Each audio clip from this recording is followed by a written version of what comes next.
So welcome to another lecture. And so last class we were talking about cables. Um, we said that there are three main types of problems. One is of concentrated load. The second problem is of uniformly distributed load. And the third kind of problem is when you have loading due to the self weight of cables. The first two type of problems we solved, we discussed it in the last class. And in this class, we will look into more details about the third type of problem. Okay, so the basic idea was force balance and moment balance. And particularly an important concept was that we observe things, or we balance things from the lowest point. So if you have got a cable which has got a sag, right? So this distance, vertical distance, is called as sag in a cable, and the horizontal distance AB is not AB, but this horizontal distance is called as a span. So this, so we measured from the lowest point, point C. We take a cross section or cut section, let's say CD, and then we do a force balance for this free body. So these are kind of so if, for example, if I consider this force balance here, so I have three forces. One is T naught, which is acting horizontally. So this T naught is the horizontal force which is acting at point C. Then there is the net external load represented by W, which is the equivalent load of all this distributed load. And then there is at point D, there is tension T, which is along the tangent at point D, which is something like this. And from this triangle, we can write these equations, that T cos theta is equal to T naught, T sin theta is equal to W. So what it means that the tension horizontal component, which is T cos theta, is going to be constant throughout the cable. It is going to be the same. And the vertical component will balance the external applied weight. So whatever external, red color weight that you are seeing, or load, external load that is there, that will be balanced by T sin theta. And of course, then you can calculate the net T, you can calculate theta, and so on. Okay. So this is what we did in the last class. And then yes, we applied this to a special case when this W is uniform. So when this capital W is equal to small w times x, where small w is weight per unit length, then we get these kinds of expressions. And so the value of tension can be calculated, angle can be calculated. And to calculate the shape of the cable, we did a moment balance about point D, and we got the equation of a parabola. So this curve was a parabolic curve. Okay, now to start with this lecture, and again in last class I was rushing up through this section, so let's start again the third section, which is called as a catenary cable. So these are the cables, a very common sight is the transmission lines, cables that we see everywhere. So these are some examples of called as catenary cables, where they are hanging under their self weight. So there is no such external load except their own gravity. So in such cases, as I was explaining in the last class, so suppose if this is the cable that is hanging here, then so if I consider a unit distance here, and if I consider a unit distance here, the weight of cable here is going to be less, and the weight of the cable here is going to be more, because this distance is more. although the cable has same w, small w, which is weight per unit length of the cable. So this is the same, but since this distance is different, this path length is different, so therefore the weight varies. And to account for that, we have to do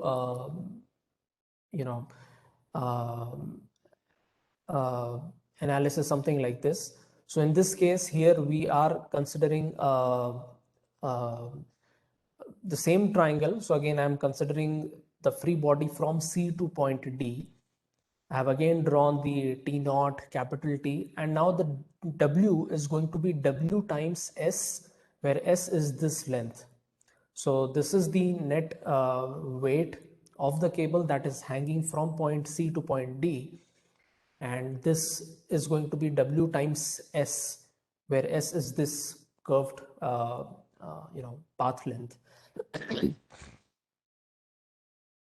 So again, these equations remain same, and now here T is equal to square root of T naught square plus W square S square.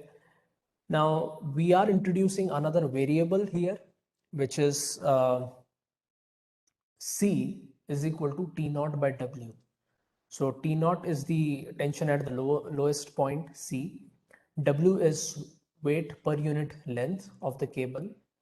And we are introducing a variable C, and this we will see it actually helps in simplifying the integration. So it is a kind of substitution which helps us to do the integration. It reduces the integration to a very simple formula. So by introducing this variable, T naught becomes WC, and this we substitute it here, and therefore W comes out and we get this expression C square plus S square. Now, if we look into this small elemental triangle, small element ds, so it has got a component dx in the horizontal, dy in the vertical. So I can write dx is equal to ds cos theta. The cos theta is T naught by T, right? Because T cos theta is equal to T naught. So therefore I've substituted that, and it's T naught by T.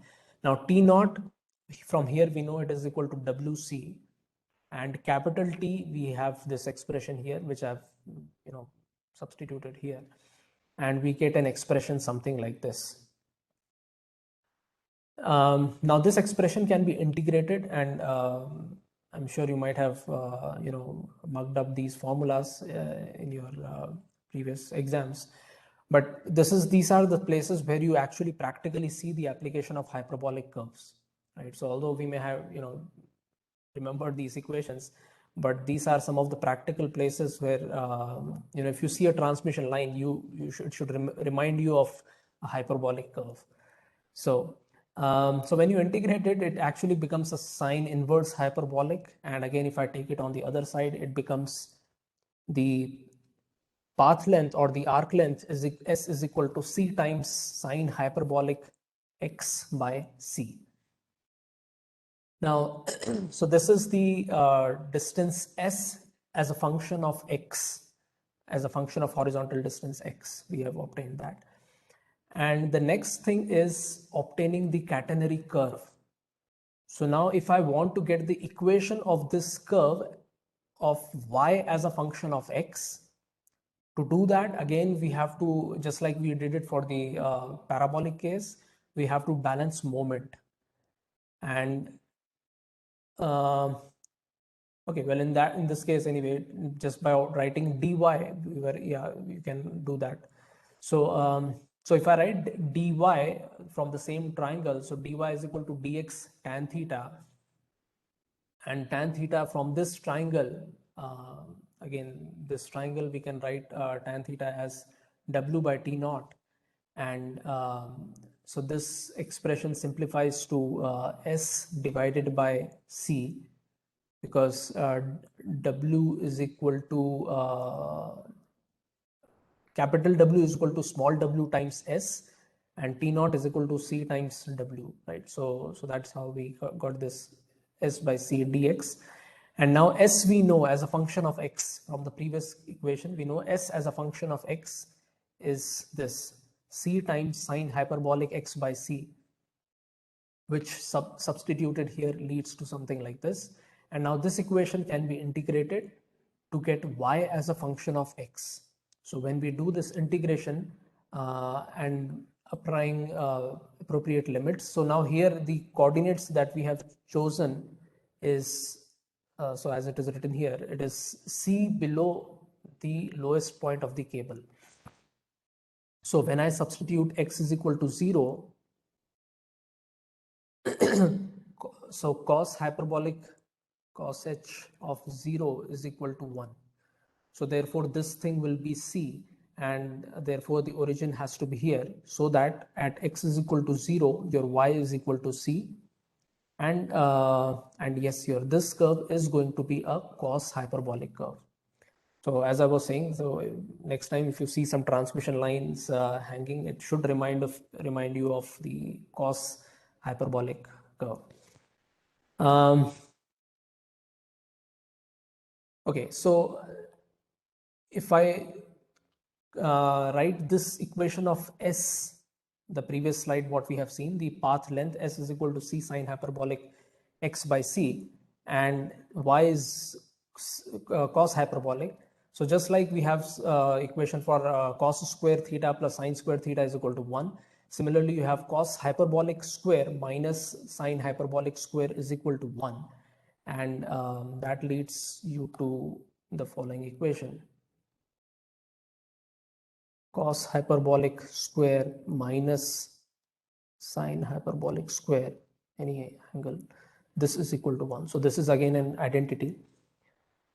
And yeah, so now I have this equation, we have this equation, and substituting these equations into this identity, we get this equation. So this is another equation which might be useful. Okay, so I think that's about the catenary curve. So there is an example that we will discuss. Okay, so let us discuss this example.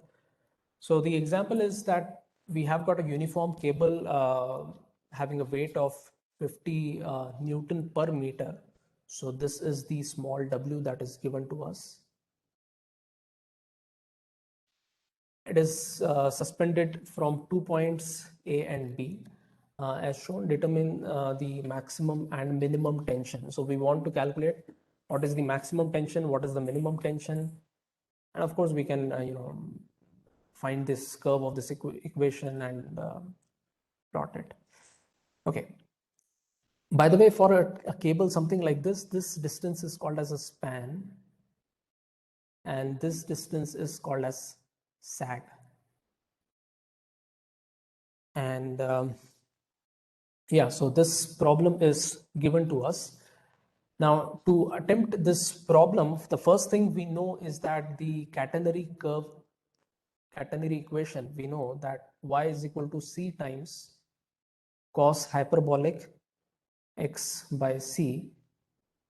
But the problem is we do not know what the value of c is. So to obtain the value of c, what we know that point B, so if I draw this curve here, and this is my x-axis, y-axis, and we know that the origin is c distance below the lowest point, capital C. So if this we know, what we can say that point B lies on this curve, right? So point B lies on this curve, and if I substitute the coordinates of point B, then we should be able to solve for the constant C. So the coordinates of point B, the x coordinate of point P, if I consider this from the middle, so it is 75 meters, and the y coordinate of point B is 30 is this distance plus c is here below, right? So the y coordinate of point B is 30 plus c. So this is the coordinate of point B, and if we substitute this equation, I mean this coordinate here in this equation, it should be satisfied, and from here we can solve for point C, the variable C. So let us substitute this here. 30 plus C is equal to C times cos hyperbolic 75 by C, right? And if we simplify it a little bit, it is 30 by C plus 1 is equal to cos hyperbolic 75 by C. So this is the equation that we have. And now the question is, how do we solve this equation? Again, so may not be able to interact with you, but it's a good idea to think about or to learn how do you solve this kind of equation. So this is not an ordinary equation. This is a non-linear equation. And as such, there is no direct method to analytically solve such kind of equations. Not so easy to get an analytical solution for these equations.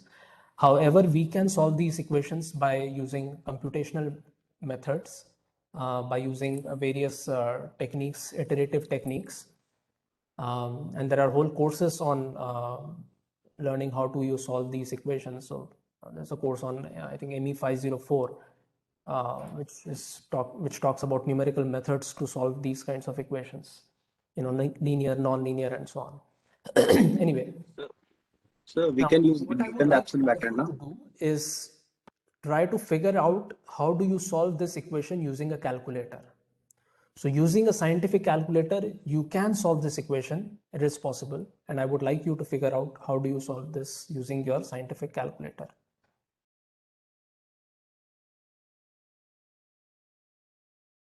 Right. So that is one way you can solve it.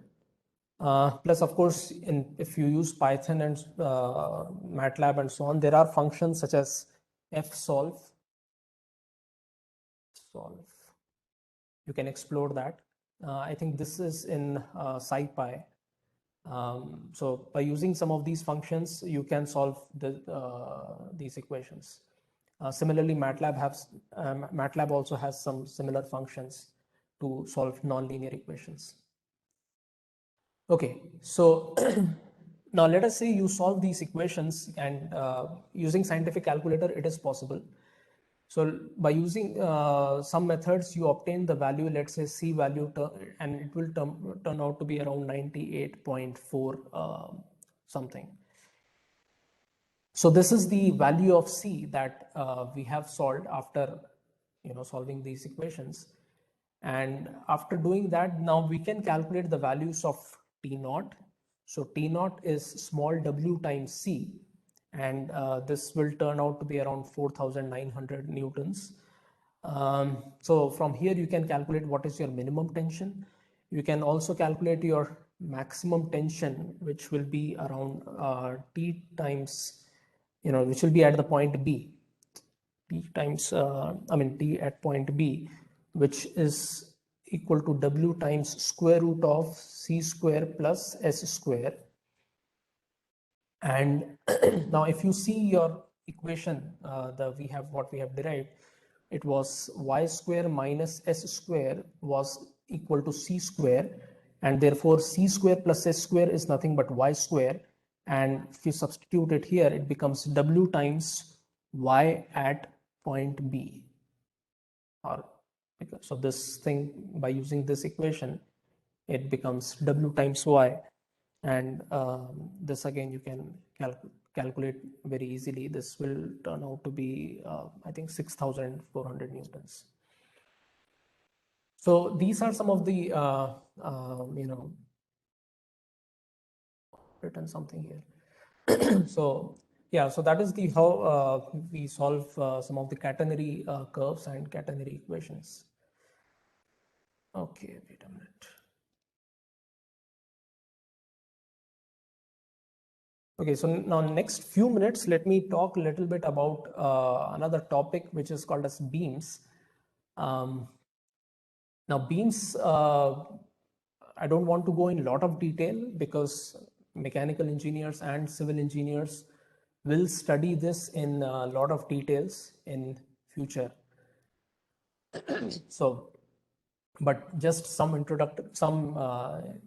basic important remarks. So beams are basically long straight members, but they are designed to support transverse load. Transverse means it is perpendicular to the length. So if I have a beam like AD, the length is along AD, then the loads are perpendicular to the direction of the beam, and therefore P1, P2 are called as transverse loads. So the loading can be concentrated load or it can be distributed load, as you can see in the second figure. So I can have either point load or loads very concentrated acting here, or we can have distributed load which are distributed throughout the span of the beam. Now, in terms of support, you can see here that there are this beam, both beams are simply supported beams. So one end, this triangle indicates that it is pin joint here or a hinge joint, and the point D is there is a what you say as roller support, right? So it is free to move in X, but it is constrained in Y. So so this type of beams are called as simply supported beams. But now you can have various other types of beams. So we can have, so the first one you can see is a simply supported beam. The second one is called as a overhanging beam, right? So here beyond the roller, there is a hanging part here. So this is called as an overhanging beam. The C figure is what is called as a cantilever beam, where this end is fixed and other end is free. So these three types of beams are classified as called as statically determinate beams. These are statically determinate because just by doing equilibrium balance of these rigid bodies in this course, by doing force balance and equilibrium of these bodies, we will be able to get the reactions at both ends, or whatever reactions are present, we can solve for reactions. The another category is called as statically indeterminate beams. Indeterminate means we will not be able to solve the reactions just by equilibrium alone. So for example, this case you have continuous beam, right? So you have beam, but then there are a lot of supports in between. So that's called as a continuous beam. And you can see here in this example, there is one beam here that goes here, and then there are multiple supports here. So if you have more than two supports, and that too also, like a simply supported beam, you will not be able to solve for all the supports just by equilibrium alone. So these are in the category of statically indeterminate. Same thing if I have one end as fixed, second end as roller, or both end fixed, these also again will have the number of unknown reactions will be much more, and will not be able to solve the reactions. So these are the category of statically indeterminate beams. Now again, mechanical and civil people will learn how do you solve these statically indeterminate beams, how do you solve the reactions in your future courses, and it consists of, you do it by considering the elasticity in the system, right? So more details for your later courses. Now, the next important concept is what is called as shear force and bending moment in a beam. So now this is a specific term, but this is something similar to what you have already done. There is nothing new about it. The idea is, suppose if I have a beam AB and it is simply supported at point A and B, there are some concentrated loads, there are some distributed load acting on the span of the beam. So I have P1, P2, P3, W1, W2, etc. The idea is we want to calculate the forces and bending moment at some cross section, let us say point C. So these are like equivalent forces which are acting at an internal region. So we want to calculate the internal forces and internal moment, and these are given special names, which are shear force and bending moment. Right. So in case of beam, you will have only these two forces coming into picture. So how do we do that? The first step is to find the reactions at supports by treating the whole beam as a free body. Right. So as far as this course is concerned, you will be given only the determinate problems. So the reactions you will be able to find. So if this problem is given, you substitute the support by reactions RA and RB, and you will be able to solve RA and RB by doing force balance and moment balance in this system. That's quite straightforward. The next part is to cut, have a cut section at a point, let us say C, and draw the free body diagram for, let us say, part AC. Okay, and later on you want to do, you can do it for CB as well, but AC will be sufficient. So we draw the free body diagram for AC. Now when we cut a section at point C, we have to show the internal forces and moment appearing at point C, which is what is called as shear force and bending moment at point C. So there is a certain convention associated with that, and that convention is as follows. So now you can see this, I've taken the section AC separately and just right now focus on this part AC. The external forces are already there. You have reaction RA, which is known. You have calculated that. P1, W1 is known. Now at point C, there will be internal shear forces and bending moment acting at cross section C. The convention is, if the face is a right side face, right, just like here, C. So it has got a normal which is in the positive direction. Then downward shear force is positive and anti-clockwise moment is positive. So this is a positive convention for a positive face. If I consider the other section, the CB, now this section C here is a, you can say, is a negative face, because this is a left side face, or the normal to this face is in the negative X direction. So on this such a face, so on such a face, the positive shear force and clockwise moment is positive, right? And you can see that by Newton's third law, these are equal and opposite, because these are internal forces and internal moments, and these have to be equal and opposite. But anyway, this is the convention of shear force and bending moment. And now the third step is, once we have taken a cross section, we know the external forces. Now by balancing the force in the vertical direction for the free body AC, by balancing the forces in the vertical direction, we can calculate V, the shear force, right? Similarly, if I balance moment about, let's say, point C, if I balance moment about point C, I can calculate what is the M, bending moment M, right? So that is how the shear force and bending moment are calculated, and that's about it. So that is what is called as shear force and bending moment in a beam.